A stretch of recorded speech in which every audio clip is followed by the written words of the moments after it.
জয়। ক্ষমতার দাপটে, পেশি শক্তির দম্ভে, অগ্নেয়াস্ত্র সাথে নিয়ে প্রশাসনকে পিছিয়ে রেখে আপনারা 32 নাম্বার না, আপনারা বাংলাদেশকে গুড়িয়ে দিতে পারবেন।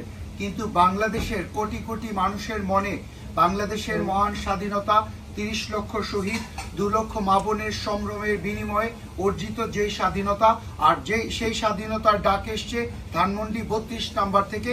মানুষের মনে, বাংলাদেশের প্রত্যেকটি মানুষের মনে যে 32 নাম্বারের প্রতি অনুভূতি, আবেগ রয়েছে, তা আপনারা কখনোই ভেঙে দিতে পারবেন না আর মুছে দিতে পারবেন না।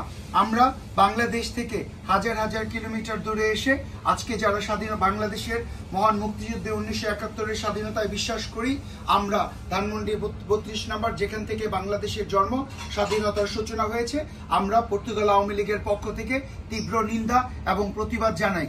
আমরা বিশ্বাস করি একদিন বাংলাদেশে আওয়ামী লীগ সুপ্রতিষ্ঠিত হবে এবং আইনের সুশাসন প্রতিষ্ঠা করে প্রত্যেকটি অপরাধী এবং অন্যায়কারীকে আইনের মাধ্যমে সঠিক সাজা প্রদান করে বাংলাদেশের যে স্বাধীনতার সুনাম ছিল তা আবারও পুনরুদ্ধার করবে।